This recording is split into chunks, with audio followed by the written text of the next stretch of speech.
June 20th, 1944. Imperial Japanese Navy Headquarters, Tokyo. Fregattenkapitän Klaus Brenner, German naval attaché to Japan, stood motionless as the reports filtered through the communications room. The numbers arriving from Admiral Jisaburo Ozawa's mobile fleet in the Philippine Sea defied comprehension. 315 aircraft lost in 2 days. Against an enemy force that Japanese intelligence had assured Berlin possessed inferior fighters flown by culturally unsuitable pilots. Brenner had observed Japanese naval aviation since 1942, watched their Zero fighters dominate the Pacific's early battles, studied their pilots who trained for 5 years before entering combat. Now, listening to fragmentary radio intercepts, he heard panic in voices that had once radiated confidence. American fighters everywhere.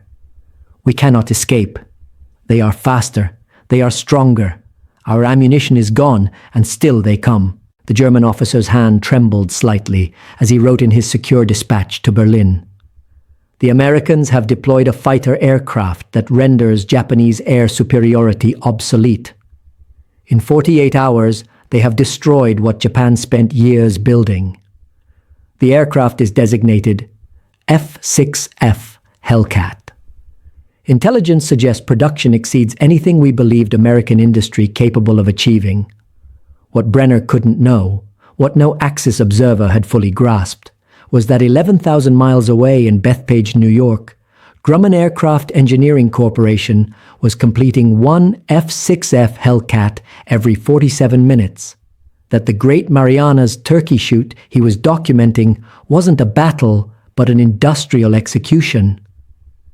That American carrier aviation had achieved such overwhelming superiority that Japan's most experienced naval pilots were being swatted from the sky like insects against a force they never imagined possible. The transformation had begun exactly 2 years earlier, on June 26, 1942, when Grumman test pilot Bob Hall lifted the XF-6F-1 prototype into the sky above Bethpage for the first time. The United States Navy had issued an urgent requirement: create a fighter that could defeat the Mitsubishi 6M0, the aircraft that had humiliated American forces at Pearl Harbor, the Philippines, and across the Pacific. The Zero had exposed American fighter inadequacy with brutal efficiency. The F-4F Wildcat, America's frontline carrier fighter, was slower, less maneuverable, and vulnerable in turning combat. Japanese pilots with years of training were slaughtering American aviators with months of experience.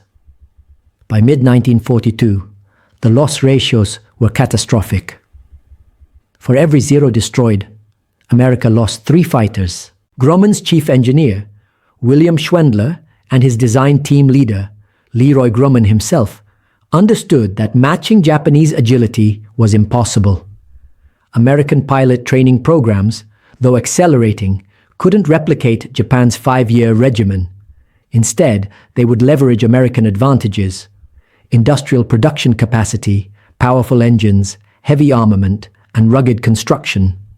The XF-6F-3 that emerged in July 1942 embodied this philosophy. Powered by a Pratt & Whitney R2-800 double Wasp engine producing 2,000 horsepower, the Hellcat weighed 9,238 pounds empty, nearly double the Zero's 4,136 pounds. Where the Zero sacrificed protection for performance, the Hellcat surrounded its pilot with armor. A 212-pound steel plate behind the seat, bulletproof glass windscreen, self-sealing fuel tanks with 250 gallons capacity, and redundant control systems. The armament represented overwhelming firepower philosophy. 6 Browning M250 caliber machine guns, 3 per wing, each loaded with 400 rounds. Total ammunition capacity, 2,400 rounds. Combined rate of fire, 4,800 rounds per minute.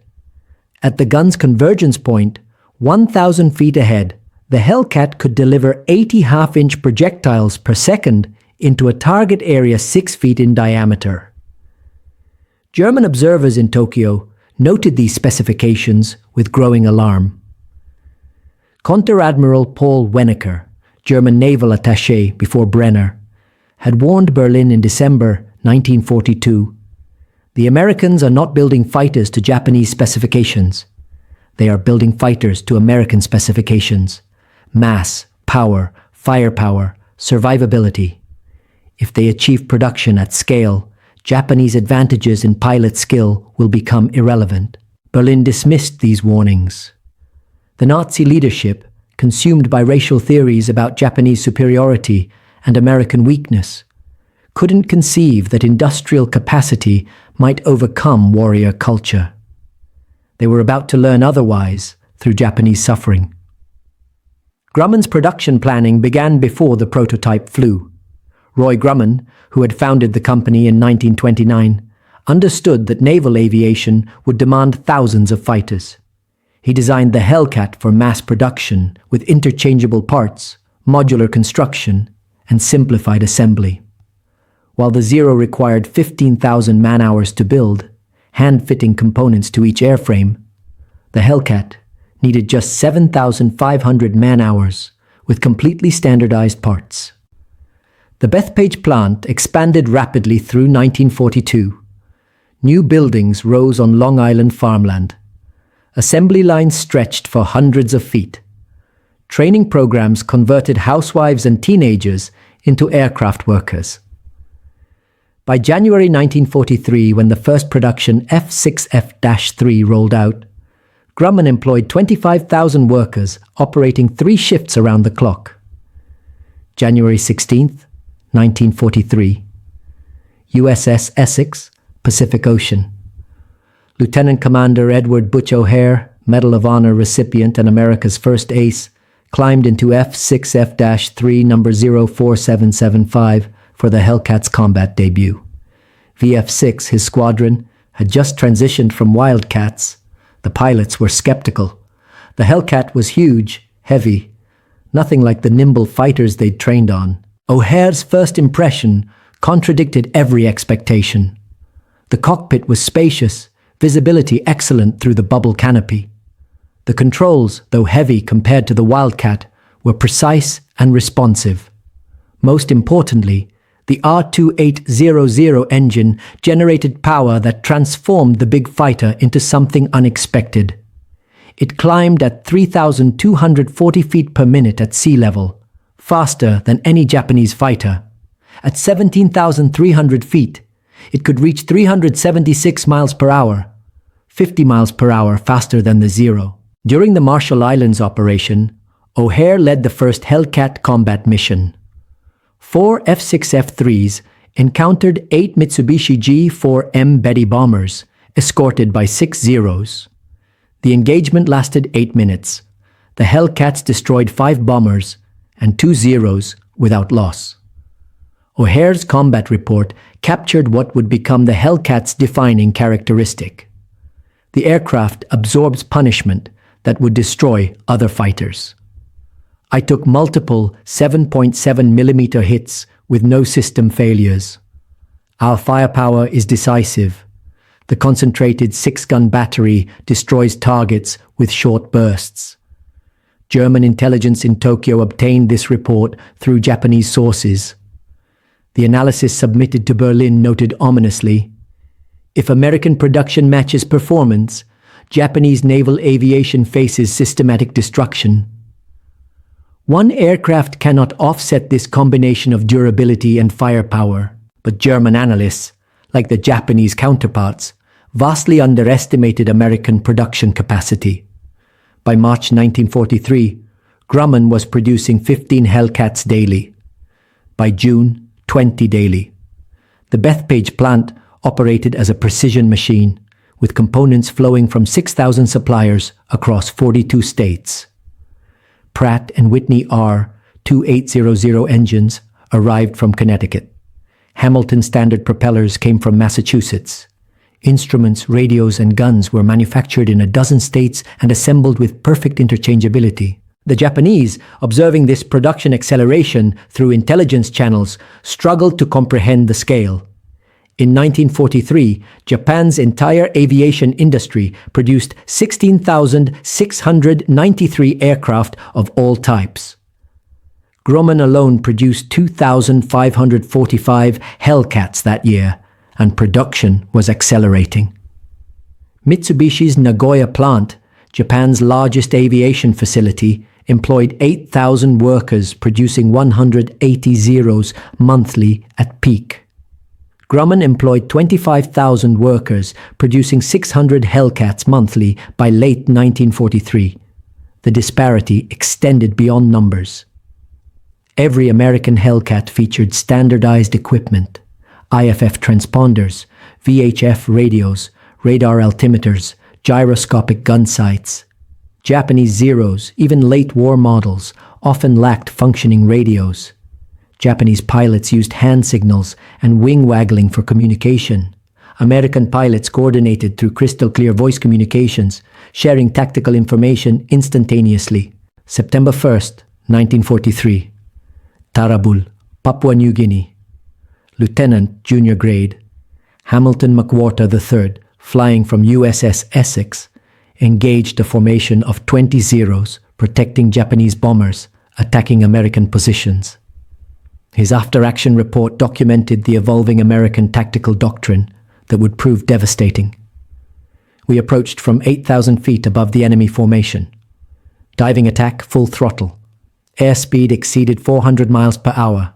The Zeros attempted to turn into us, but couldn't match our energy. Selected the lead element, fired a 3-second burst at 1,200 feet. Target exploded. Continued through the formation without attempting to turn. Zoomed back to altitude using excess speed. Re-engaged from above. This tactic, boom and zoom, exploits our aircraft's strengths while avoiding turning combat where Japanese fighters excel. German observers noted this tactical evolution with professional interest. The Americans had abandoned European fighter tactics based on maneuverability. Instead, they employed pure energy tactics, using superior power and diving speed to engage and disengage at will. Japanese Zeros, optimized for low-speed turning combat, couldn't counter this approach. By December 1943, Hellcat squadrons were achieving kill ratios that seemed impossible. VF-9 from USS Essex reported 25 confirmed kills against 0 losses. VF-2 from USS Enterprise claimed 31 victories with 1 Hellcat damaged. The overall kill ratio was approaching 10-1 in the Hellcat's favor. These statistics reached German naval headquarters through Japanese liaison officers.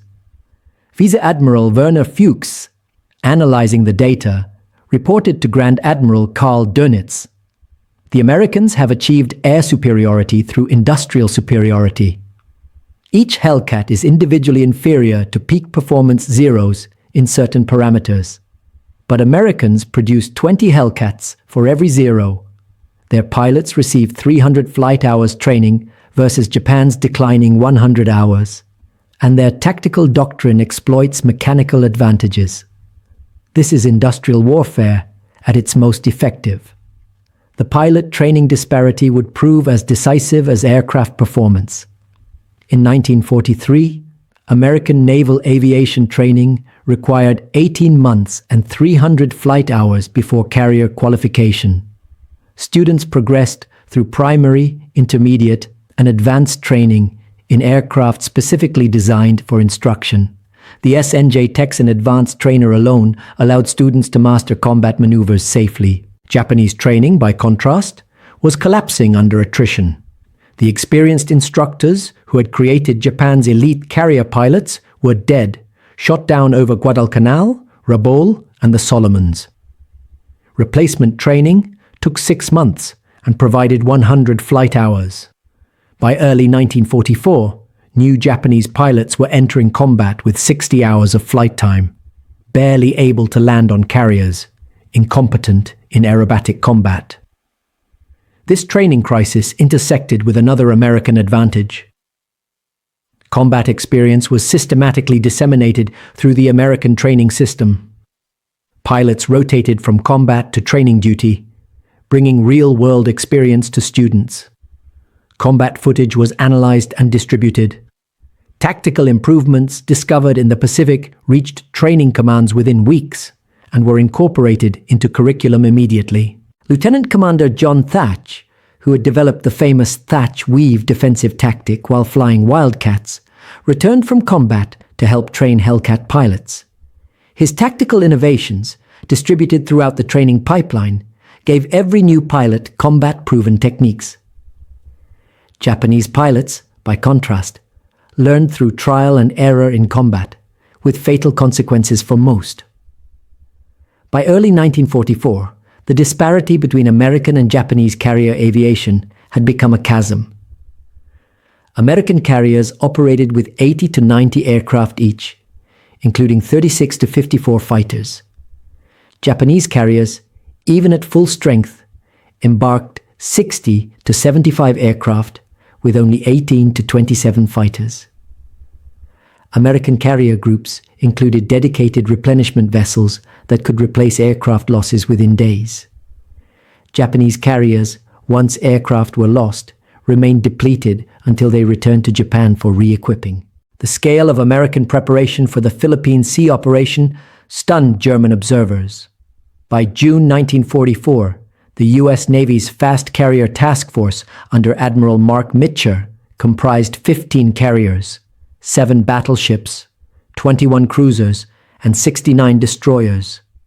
These carriers embarked 956 aircraft, including 475 F-6F Hellcats. This single task force possessed more combat aircraft than the entire Japanese Navy could commit to the battle. Admiral Jisaburo Ozawa's mobile fleet, Japan's maximum effort, included 9 carriers with 473 aircraft total, including only 222 fighters, mostly A-6M0s. The numerical disparity was 2-1 in American favor. The qualitative disparity was far worse. Fregattenkapitan Brenner, monitoring Japanese preparations from Tokyo, cabled Berlin on June 15th. The Japanese are committing their remaining carrier strength to decisive battle. Intelligence suggests they believe American pilots are inferior and American fighters vulnerable. This assessment contradicts all combat data from the past 18 months. I predict catastrophic Japanese losses. His prediction would prove conservative. June 19, 1944, 0730 hours. Aboard USS Lexington, flagship of Task Force 58. Commander David McCampbell, commanding officer of Air Group 15, briefed his pilots for the day's operations. The 32-year-old Alabamian had arrived in the Pacific just 2 months earlier, but already possessed 6 confirmed victories. His Essex Air Group included VF-15, equipped with 54 F-6F-5 Hellcats, the latest variant with improved performance. McCampbell's briefing emphasized the tactical doctrine that would define the day. Maintain altitude advantage. Use diving attacks exclusively. Do not attempt to turn with zeros. If engaged, use superior speed to disengage and regain altitude. Our aircraft can absorb battle damage. Use that advantage. Protect the fleet above all else. At 1000 hours, radar operators aboard the carriers detected the first Japanese strike wave. 69 aircraft, including 45 Zeros, approaching from 150 miles west. Admiral Mitcher ordered fighters launched. Within minutes, 220 Hellcats were airborne, climbing to 25,000 feet to await the incoming raid. Lieutenant, junior grade, Alexander Vrasiu, flying from USS Lexington, was among the first to sight the enemy formation.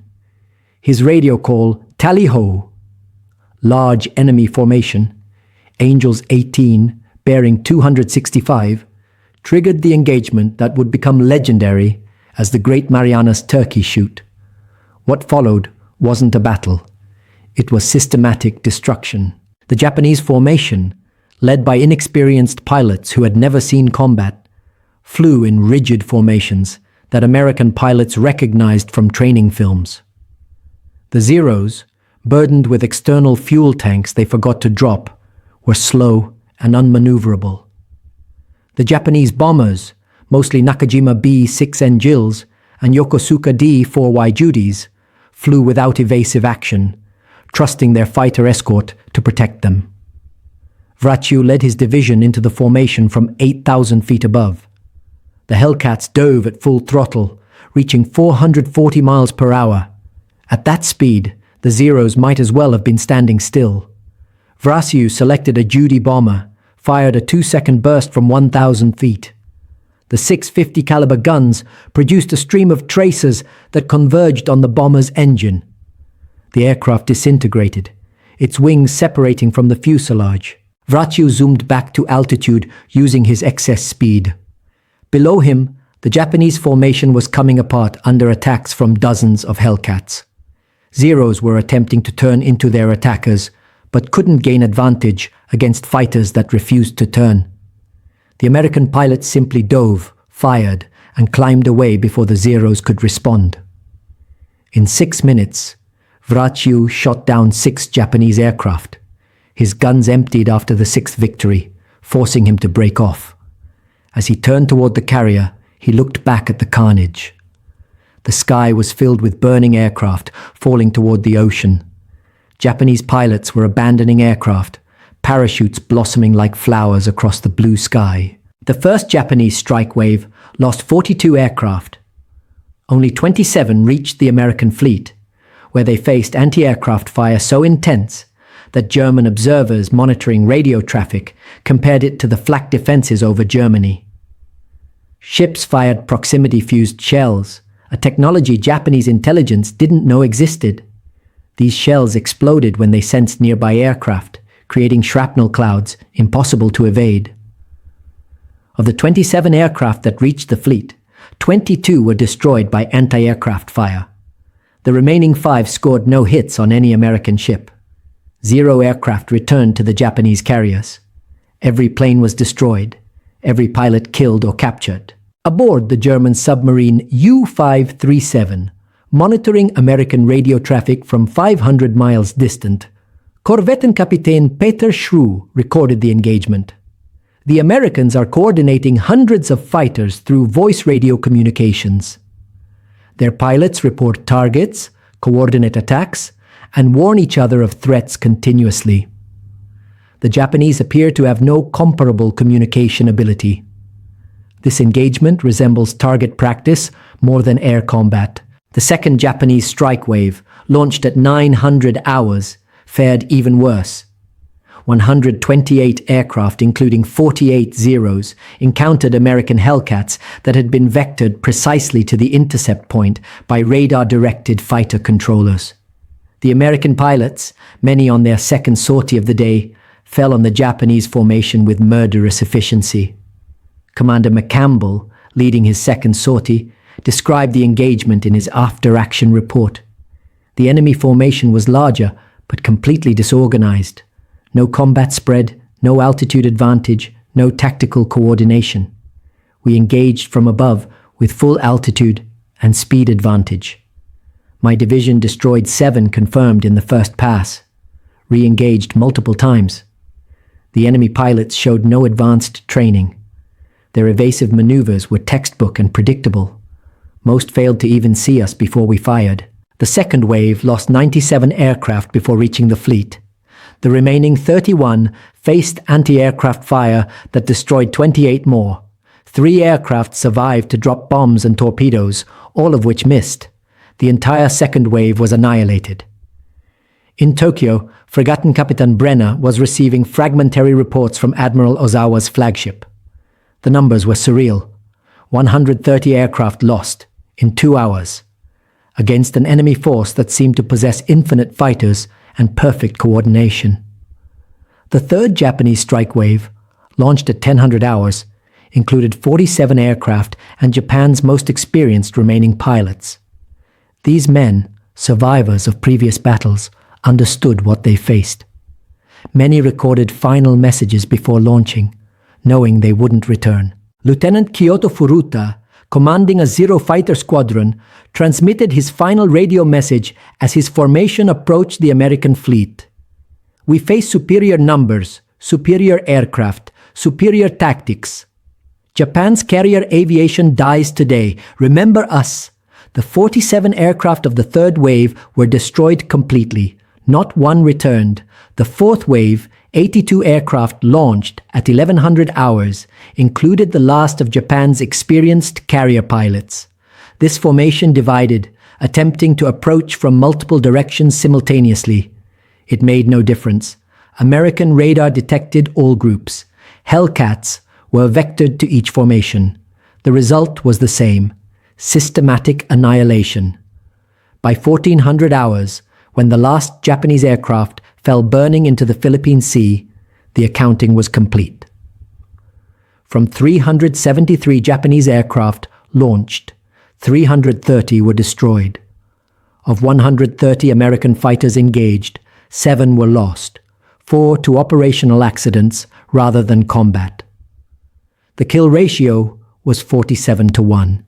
Aboard USS Lexington, armorers were rearming Hellcats that had flown 3 or 4 sorties.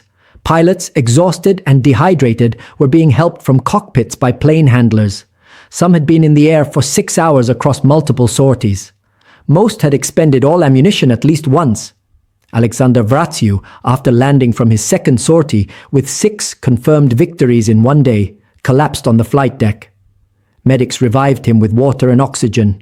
His Hellcat, number 19, had 14 bullet holes from a Zero's desperate deflection shot, none of which had penetrated critical systems. The self-sealing fuel tanks had sealed automatically. The redundant control cables had functioned when primary cables were damaged. The armor plate had stopped a 20mm cannon shell that would have killed him in any other fighter. German observers monitoring American radio traffic noted the pilot's casual tone despite the slaughter they'd inflicted. American fighter pilots discussed the engagement like factory workers discussing production quotas. They tallied victories methodically, credited wingmen generously, and focused on protecting the fleet rather than individual glory. This professional approach contrasted sharply with Japanese communications, which had devolved into panic and despair. Japanese pilots radioed that they were out of ammunition, surrounded by enemies, and preparing to ram American ships. The desperation in their voices haunted German radio men who monitored the frequencies. The day's aerial combat was unprecedented in naval history. No surface vessels had engaged each other. The entire battle was fought by aircraft, and the outcome was absolute American victory achieved through overwhelming superiority in aircraft performance, pilot training, tactical doctrine, and industrial production. But the slaughter wasn't finished. That evening, Admiral Mitcher made a controversial decision. Search planes had located the Japanese fleet 275 miles distant, at the extreme range of American aircraft. Launching a strike meant his pilots would return after dark, something carrier aviators feared more than combat. Most had never performed a night carrier landing, but Mitcher understood this was the opportunity to destroy Japanese carrier aviation completely. At 16:30 hours, 216 aircraft launched from American carriers, including 95 Hellcats for escort and fleet defense suppression. The strike would cover 275 miles to target, attack and return 300 miles to the carriers in darkness. It was operationally risky but strategically decisive. The strike arrived over the Japanese fleet at 1840 hours. The Hellcats immediately engaged the 35 Japanese fighters attempting to defend the fleet. In 20 minutes, 25 Japanese fighters were destroyed. American bombers and torpedo planes attacked without effective fighter opposition, sinking the carrier Hio and 2 oilers while damaging 2 other carriers. The return flight became an epic of navigation and courage. As American aircraft approached their carriers after 2,000 hours, they were running out of fuel in complete darkness. Admiral Mitcher made another controversial decision.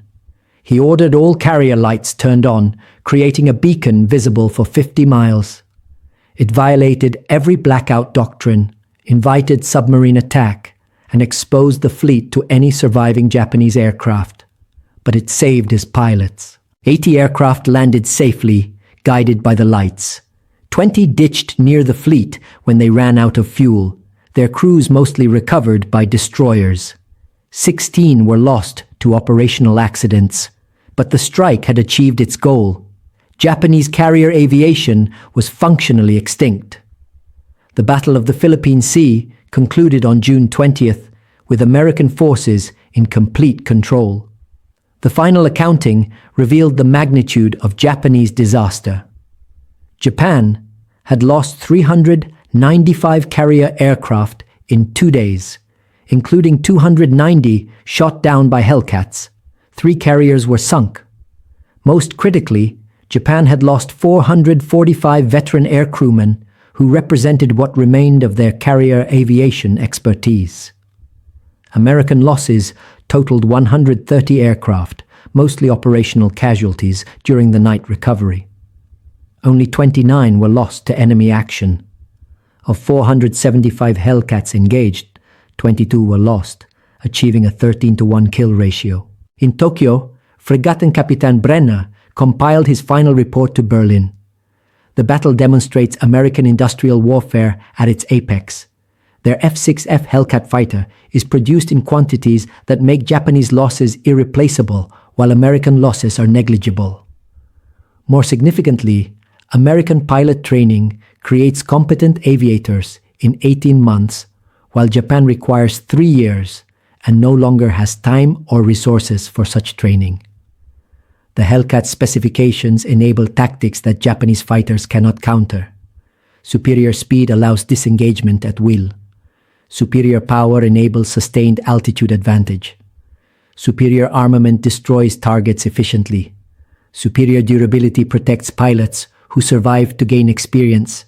This combination is strategically decisive. Germany faces similar industrial disparity against Anglo-American forces. We cannot match their production. We cannot train pilots as quickly. We cannot replace losses at their rate. The Pacific War demonstrates our probable future. Brenner's report reached Berlin on June 25, 1944. Hermann Göring, Reichsmarschall of the Luftwaffe, read it and threw it across his office. "Defeatist nonsense," he declared. "One good German pilot is worth 10 Americans or British." Within 6 months, Göring would watch the Luftwaffe destroyed by those same American industrial tactics. His jet fighters grounded for lack of fuel, while American P-51s and P-47s swarmed Germany's skies. But in June 1944, he couldn't accept what Japanese admirals now understood. Industrial warfare had rendered individual skill, bravery, and tradition subordinate to mass production, training capacity, and overwhelming material superiority. The Hellcat epitomized this transformation. The aftermath of the Philippine Sea battle revealed the true extent of American industrial superiority. Within 72 hours of the engagement, replacement aircraft were arriving at the fleet. 26 new F-6F-5 Hellcats were delivered by escort carriers sailing from Pearl Harbor.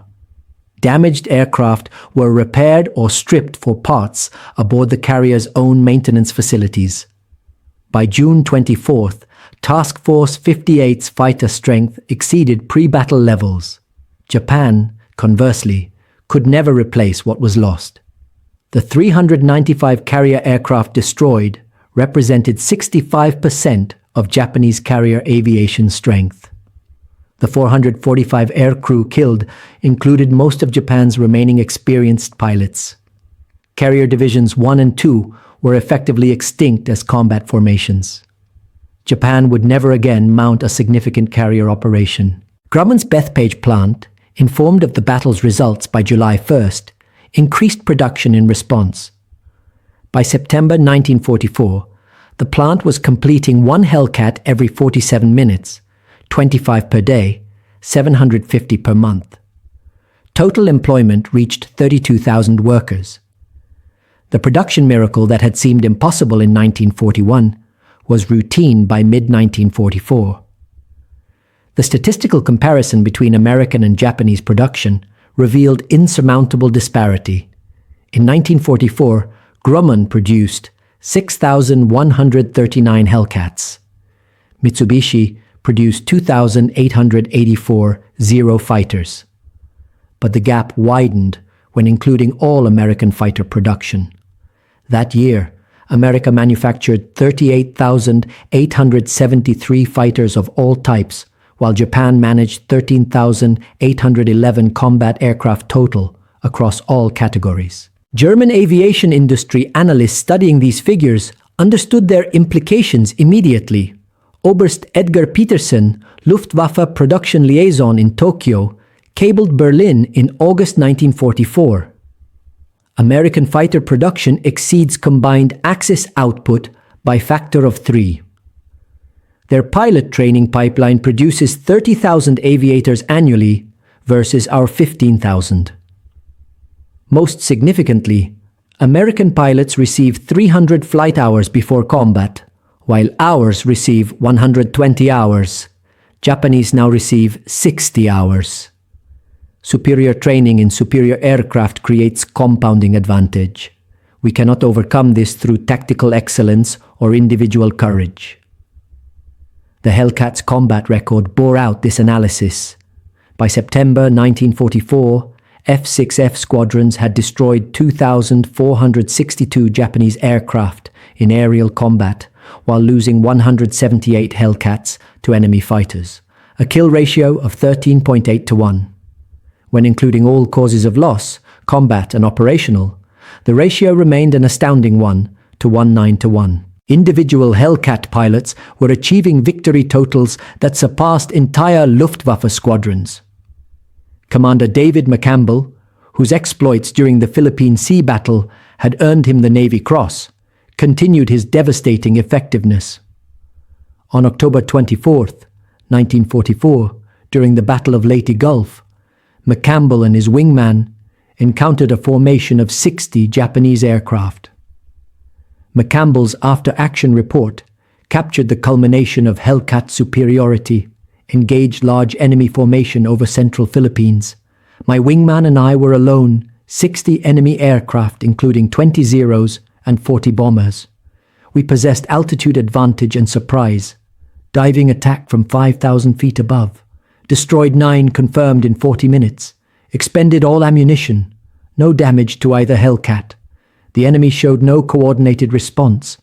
Individual pilots attempted to engage, but lacked the training to execute proper defensive maneuvers. McCampbell would finish the war with 34 confirmed aerial victories, making him the Navy's top ace.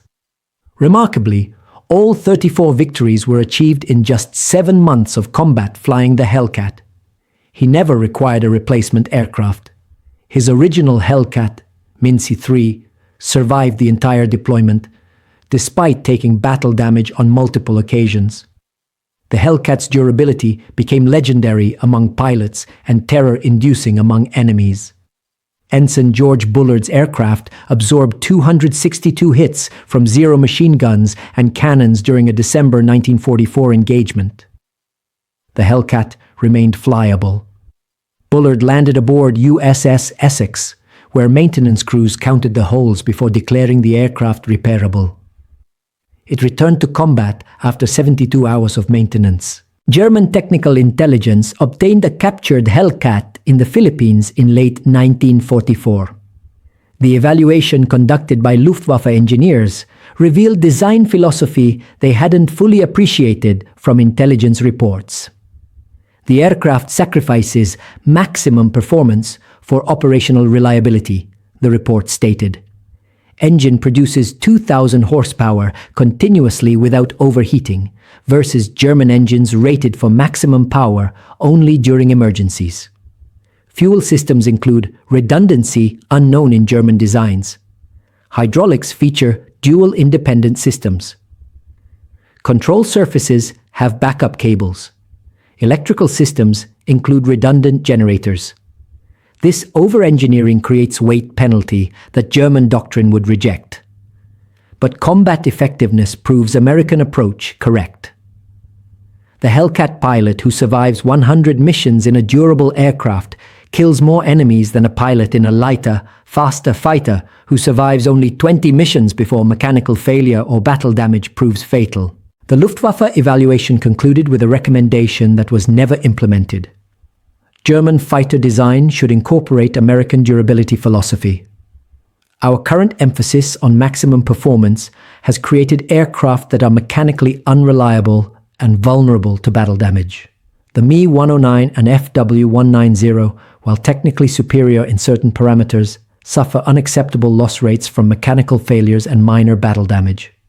This recommendation went unheeded, contributing to the Luftwaffe's systematic destruction through 1945. The Hellcat's operational simplicity extended beyond airframe design to maintenance and logistics. Each aircraft was designed for field maintenance by mechanics with modest training. Engine changes, the most complex maintenance task, required 12 man-hours using portable hoists standard aboard carriers. German fighters required 40 to 60 man-hours for engine changes in depot-level facilities. Spare parts availability showcased American logistics superiority. Every carrier maintained 150% spares for critical Hellcat components. Damaged aircraft were cannibalized without hesitation. If an airframe was seriously damaged but the engine remained serviceable, mechanics removed the engine for installation in another aircraft within hours.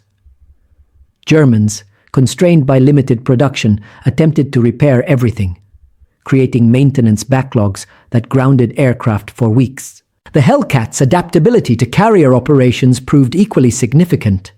The aircraft's wide-track landing gear, specifically designed by Grumman engineers, made carrier landings dramatically safer than narrow-gear designs. The F-4U Corsair, though faster than the Hellcat, suffered such severe landing characteristics that it was initially rejected for carrier operations. The Hellcat, conversely, was forgiving of pilot error. This forgiveness saved lives and preserved aircraft. Landing signal officers aboard carriers reported that Hellcat pilots, even students fresh from training, achieved safe landing rates exceeding 95%. The Corsair, with its difficult visibility and tricky handling, suffered accident rates 3 times higher, until experienced pilots developed specialized techniques.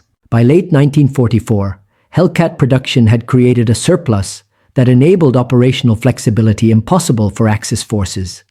American carriers sailed with spare aircraft stowed in hangar decks. Combat losses were replaced from aboard ship reserves without waiting for supply vessels. Pilots could reject aircraft for minor mechanical discrepancies, knowing replacements were immediately available. This abundance transformed American naval aviation doctrine. Where Japanese carriers operated at maximum capacity with 0 reserves, American carriers maintained 20% reserve aircraft aboard. Task force commanders could sustain high-tempo operations indefinitely, knowing losses would be replaced continuously. The fast carrier task force's operations in late 1944 demonstrated this sustained pressure. During the Philippines campaign, September through December, Task Force 38 conducted 83 days of continuous operations. Hellcat fighters flew 22,441 sorties, destroyed 1,353 Japanese aircraft in aerial combat, and maintained standing combat air patrols protecting the fleet every minute of every day for nearly 3 months. German naval observers could only marvel at this operational tempo. Fregattenkapitän Brenner's December 1944 report to Berlin noted, "The Americans have achieved what we considered impossible. Their carriers operate continuously without returning to port for aircraft replenishment. They generate more sorties daily than the entire Luftwaffe flies over Germany." This isn't military excellence, it's industrial dominance made visible. Individual Hellcat pilots became embodiments of American air power's overwhelming presence.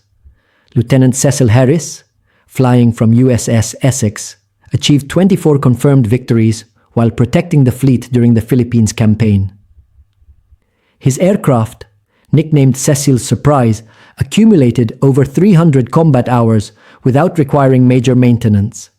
Harris attributed his survival to the Hellcat's durability. I was hit on 16 separate occasions by enemy fire, he later recalled. The Hellcat always brought me home. The self-sealing tanks worked perfectly. The armor plate stopped rounds that would have killed me and other fighters. The redundant systems meant that when one hydraulic line was severed, the backup functioned immediately. The Hellcat's 6-gun armament proved decisive not just through firepower, but through reliability. German and Japanese fighters often mounted cannon that were powerful but temperamental. The Hellcat's 6 Browning M2 machine guns, while individually less destructive than cannon, operated with mechanical reliability approaching 100%. Pilots could depend absolutely on their weapons functioning throughout combat. Ensign Douglas Baker's experience illustrated this reliability. During a February 1945 engagement near Tokyo, Baker's Hellcat engaged 12 Zeros, protecting Japanese bombers. The combat lasted 28 minutes, during which Baker fired 1,847 rounds, 77% of his total ammunition. All 6 guns functioned perfectly throughout the engagement. Baker destroyed 4 Zeros confirmed. His combat report noted, the guns never jammed, never overheated, despite sustained firing. This reliability provides confidence that weapon systems will function in critical moments. Contrast this with German pilots' experiences. Luftwaffe fighters mounting 20mm and 30mm cannon regularly suffered jamming failures. The Mk-108 30mm cannon, standard armament on Me-262 jets, had failure rates exceeding 40% in combat. Pilots learned to fire short bursts to prevent jamming, severely limiting effective firepower. Japanese pilots faced similar reliability issues. The Type 99 20mm cannon mounted on late war Zeros suffered chronic jamming problems due to inconsistent ammunition quality. Japanese pilots reported that their cannon failed after firing fewer than 50 rounds, forcing them to rely on rifle-caliber machine guns that couldn't penetrate American armor. The Hellcat's ammunition capacity of 2,400 rounds, while seemingly modest, exceeded most combat requirements. Analysis of combat gun camera footage revealed that successful kills averaged 140 rounds fired. The Hellcat carried enough ammunition for 17 successful engagements, theoretical maximum. Operational reality showed pilots averaged 3 to 5 engagements per sortie, well within ammunition capacity. By early 1945, the Hellcat's dominance was so complete that Japanese pilots developed Hellcat avoidance tactics. Captured Japanese tactical manuals from February 1945 instructed pilots, if engaged by F-6F Hellcat formations, attempt to disengage immediately. Do not engage in combat unless numerical superiority exceeds 3-1. The Hellcat's superior speed and climb rate makes disengagement impossible once engaged. Preservation of aircraft is priority over engaging enemy fighters. This defeatist doctrine reflected Japan's desperate situation. Experienced pilots were dead. Training programs had collapsed. Fuel shortages limited flight training to 30 hours before combat deployment. New pilots arrived at operational units barely capable of flying straight and level, completely unprepared for combat against veteran American pilots flying superior aircraft. The contrast with American training continued widening. By 1945, American naval aviation training required 24 months and 500 flight hours before carrier qualification. Advanced combat training included dogfighting against instructors who were combat veterans, gunnery practice against towed targets, and tactics instruction using captured Japanese aircraft. Students learned enemy capabilities intimately before facing them in combat. German observers recognized that pilot quality disparity had become insurmountable. Oberst Hajo Hermann, Luftwaffe fighter operations officer, visited Tokyo in March 1945 and observed Japanese pilot training. His report to Berlin was devastating. Japanese pilot training has collapsed completely. Students receive 30 to 50 flight hours before combat deployment. Most have never fired their guns, never performed aerobatics, never practiced carrier landings. They are sacrificial offerings, not combat pilots. America, conversely, produces pilots with 500 flight hours who have practiced every combat maneuver extensively. This disparity, combined with American aircraft superiority, creates situations where 50 American fighters routinely destroy formations of 200 Japanese aircraft. We face similar conditions. Our training program produces 100-hour pilots facing American and British pilots with 300 hours training. Combined with their numerical superiority, defeat is inevitable. The Philippine Sea Turkey shoot had revealed this reality in June 1944. By April 1945, it was universal across all combat theaters. The Hellcat was merely the most visible symbol of American industrial warfare's triumph over warrior culture and tactical tradition. Grumman's production continued accelerating, even as the war wound down.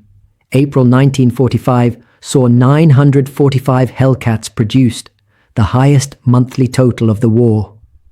The Bethpage plant operated at capacity, supplying not just the Pacific Fleet, but also training commands that required hundreds of aircraft monthly for student instruction. Total Hellcat production by war's end reached 12,275 aircraft. This single fighter model exceeded the entire aviation production of Italy throughout the war. It approached Japan's total fighter production across all models. The industrial achievement represented by this production was staggering. Each Hellcat contained 2,800 pounds of aluminum, 450 pounds of steel, 30 pounds of copper, and 50 pounds of rubber. Total production consumed 34,370 tons of aluminum, 5,524 tons of steel, and 614,000 gallons of paint.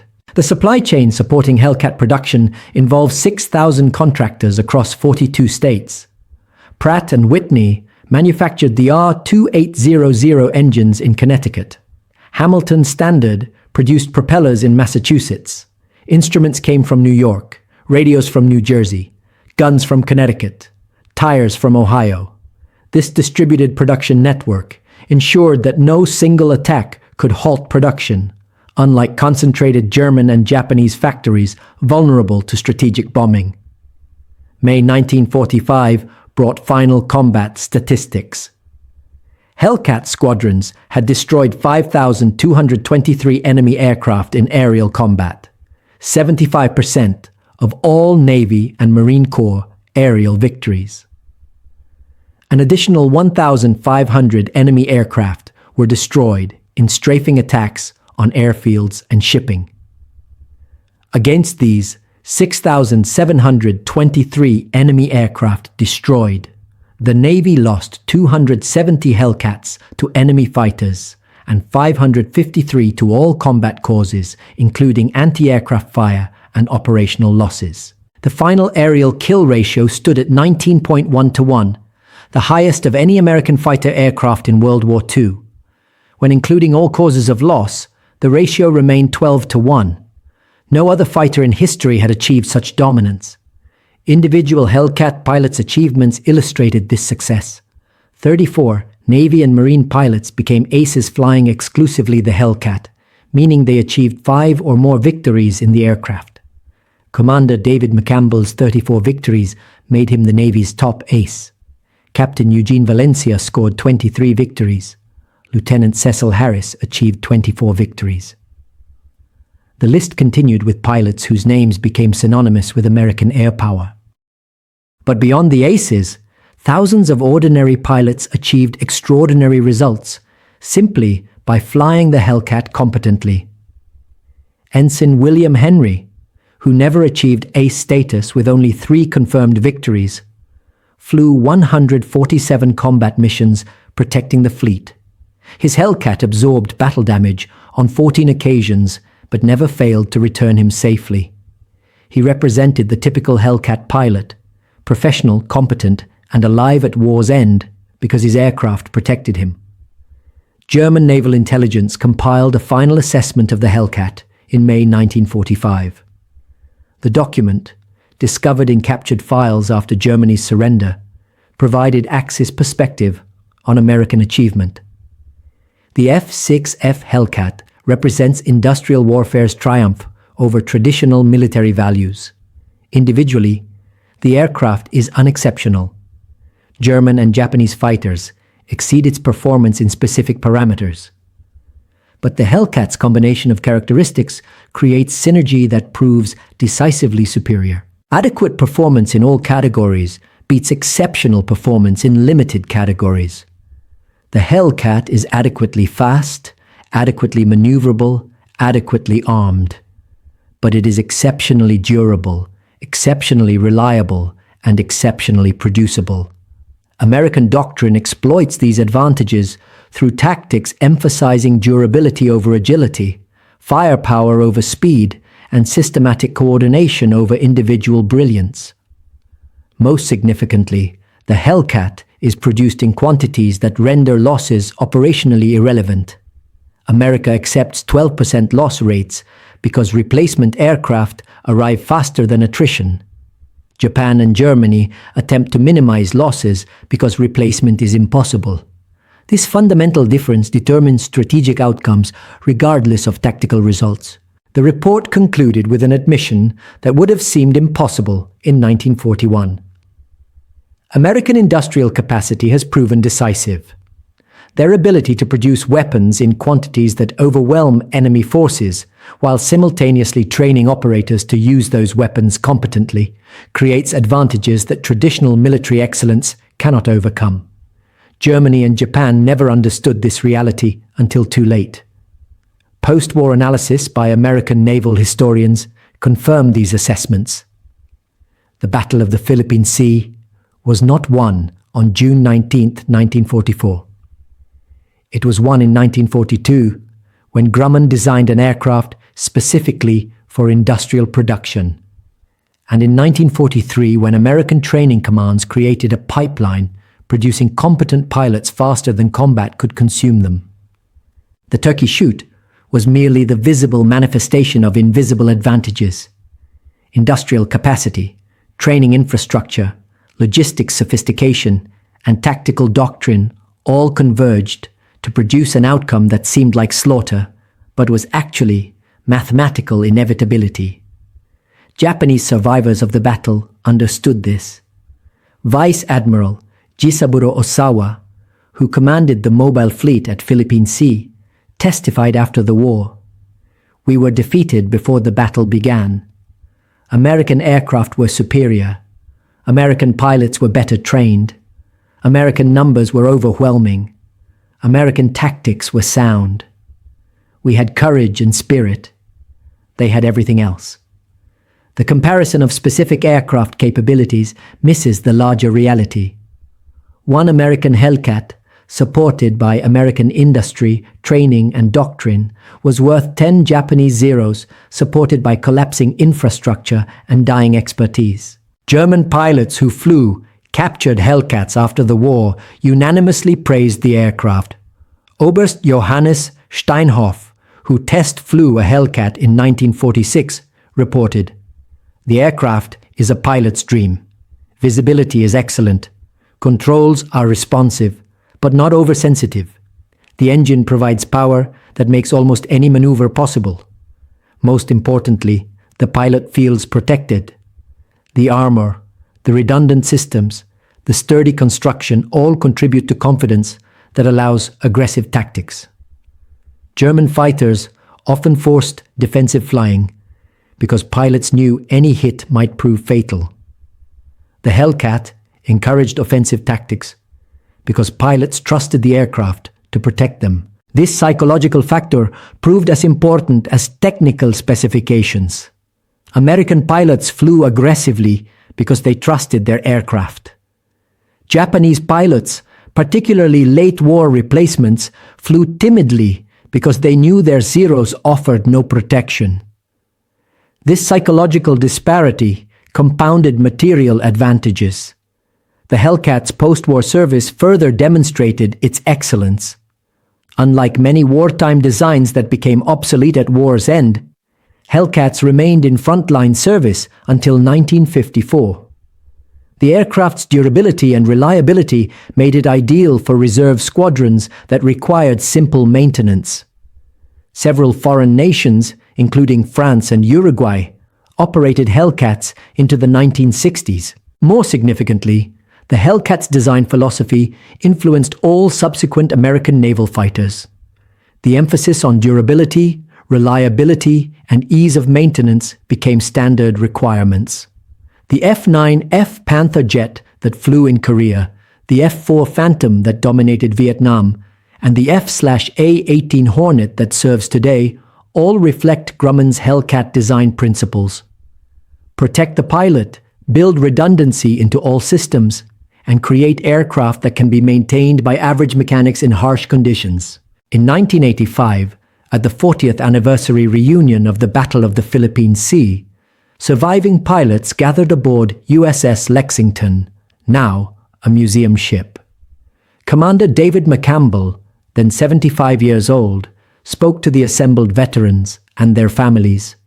We were ordinary men who were given an extraordinary aircraft. The Hellcat didn't make us aces.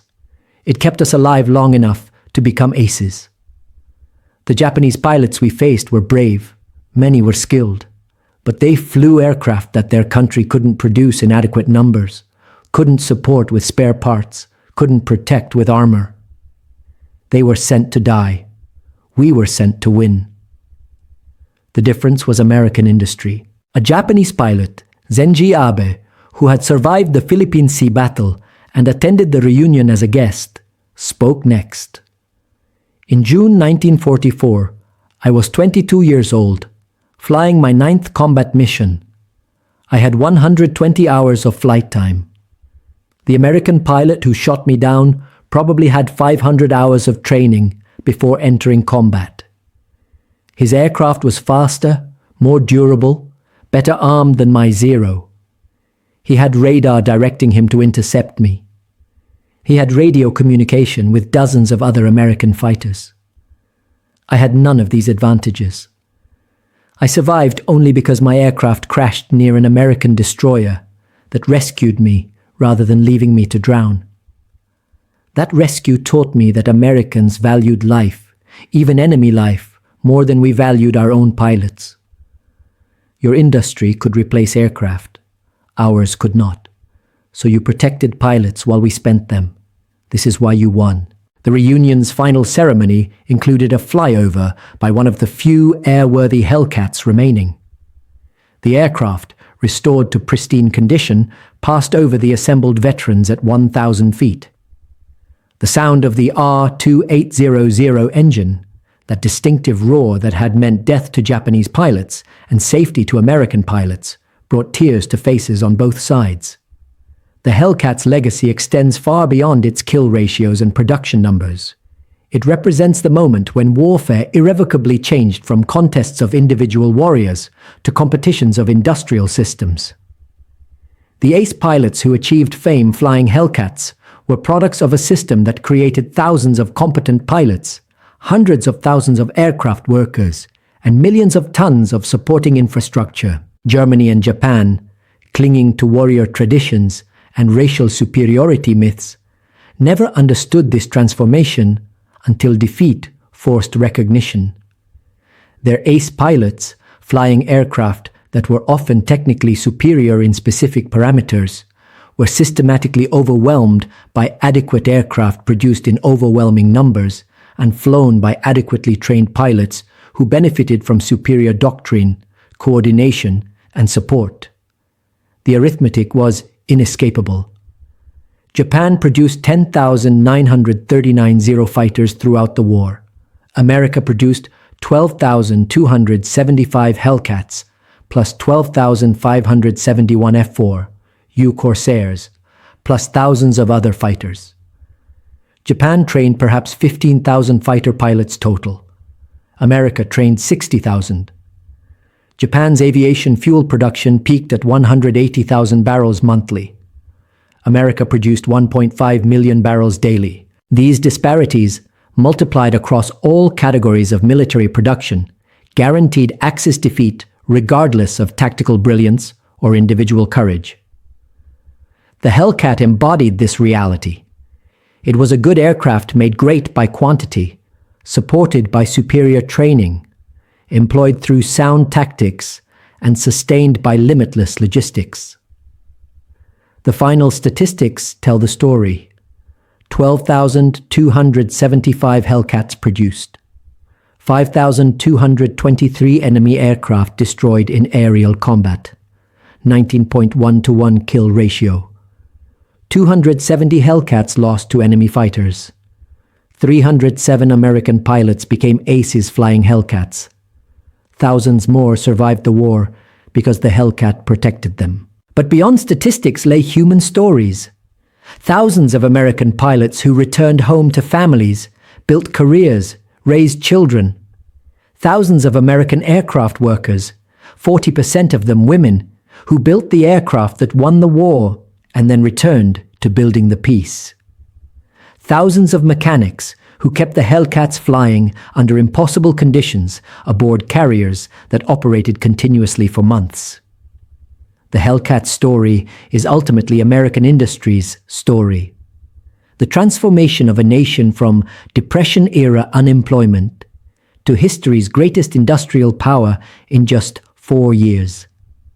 The mobilization of citizens who had never built aircraft into workers who produced one every 47 minutes.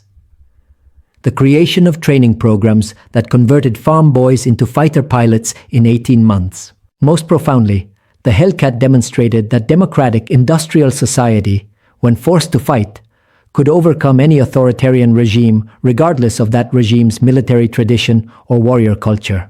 Free workers building aircraft for decent wages outproduced slave labor working at gunpoint. Citizen pilots fighting for their country defeated warrior castes fighting for empire. Industrial democracy buried totalitarian efficiency under an avalanche of production. The Grumman Hellcat won the Battle of the Philippine Sea not on June 19, 1944, but on assembly lines in Bethpage, in training fields across America, and in the organizational genius that coordinated 6,000 contractors into a seamless production system. The turkey shoot was merely the visible endpoint of invisible advantages built into every rivet, every ounce of armor, and every hour of training.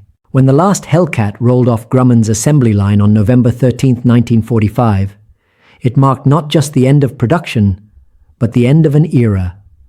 The Hellcat had proven that in modern warfare, industrial capacity determined outcomes more surely than tactical brilliance, that adequate weapons produced in vast quantities defeated superior weapons produced in limited numbers. That training infrastructure mattered more than individual genius. These lessons, learned in blood over the Pacific, shaped American military doctrine for generations. The emphasis on industrial mobilization, on training pipelines that produce quantity and quality, on logistics that sustain high-tempo operations indefinitely, all traced directly to lessons validated by Hellcat squadrons destroying Japanese air power. The 350 Japanese aircraft destroyed during the Philippine Sea Battle represented more than tactical victory. They represented the obsolescence of warrior culture in industrial age warfare. Each burning aircraft falling into the sea carried with it another fragment of the myth that courage and skill could overcome material inferiority. By battle's end, that myth was as extinct as the aircraft it had animated. The Hellcat proved American industry's ultimate weapon, not through technical perfection, but through adequate excellence produced in overwhelming quantity, not through individual brilliance, but through systematic competence replicated thousands of times, not through warrior tradition, but through industrial democracy. 79 years later, the few surviving Hellcats fly at air shows, their R2800 engines still roaring with power that once meant death to enemies and safety to friends. Veterans who flew them are nearly gone now, but their testimony remains. The Hellcat was the aircraft that let us come home. It protected us, served us faithfully, and helped us win the war. That simple truth contains multitudes. The Hellcat wasn't humanity's most advanced fighter. It wasn't the fastest or most maneuverable, but it was produced in quantities that made superiority irrelevant, flown by pilots trained well enough to exploit its advantages, and supported by logistics that sustained its operations indefinitely. In total war, these attributes proved decisively superior to individual technical excellence. The Battle of the Philippine Sea demonstrated this reality with mathematical precision. 350 Japanese aircraft destroyed in 2 days. American carrier aviation supremacy established permanently. Japanese naval aviation rendered extinct as an effective force. All accomplished primarily by one aircraft type, the Grumman F-6F Hellcat, backed by American industry operating at full capacity. The roar of those Pratt and Whitney engines, amplified by thousands of Hellcats operating simultaneously, became the sound of American victory. It drowned out warrior tradition, racial superiority theories, and Bushido spirit alike. It was the sound of industrial democracy asserting its superiority over totalitarian militarism. It was the sound of American workers, American pilots, and American logistics winning the war through systematic application of overwhelming material advantage. In the end, the Hellcat won the Philippine Sea the same way American industry won the war. Not through individual miracles, but through countless ordinary achievements multiplied to extraordinary effect. Not through warrior excellence, but through industrial competence. Not through superior men, but through superior systems supporting adequate men, flying good aircraft, produced in overwhelming numbers. That was the Hellcat's genius. That was America's triumph. That was the lesson Japan learned too late and Germany never learned at all. The lesson that in modern warfare, the nation that can produce more, train more, and sustain more will bury the nation that believes in warriors over workers, tradition over industry, and spirit over steel. The Great Marianas, Turkey Shoot, proved this lesson with 350 Japanese aircraft burning in the Philippine Sea, shot down primarily by Hellcat pilots who returned to carriers where replacement aircraft waited, where hot meals and clean bunks awaited, where spare parts filled supply rooms and fuel filled tanks. Those pilots climbed into cockpits the next day and did it again because American industry ensured they could. That was the victory.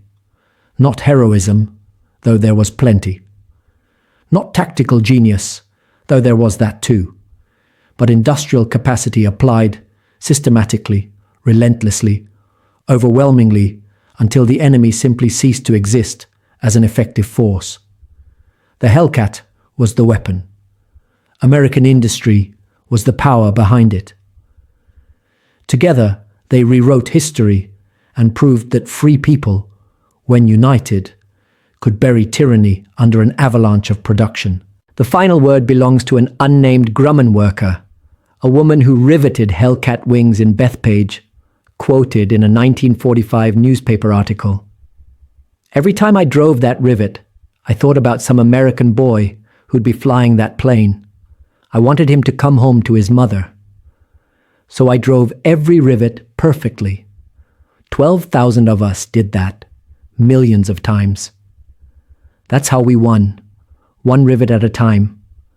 One rivet at a time. 12,275 aircraft, 5,223 enemy planes destroyed, 19-to-1 kill ratio, thousands of American pilots brought home safely, the arithmetic of industrial victory, written in aluminum and gunfire over the Philippine Sea, proving forever that in modern warfare, the factory floor determines outcomes as surely as the battlefield. The Grumman Hellcat was the proof, the Philippine Sea was the demonstration, and American industry was the power that made it all possible.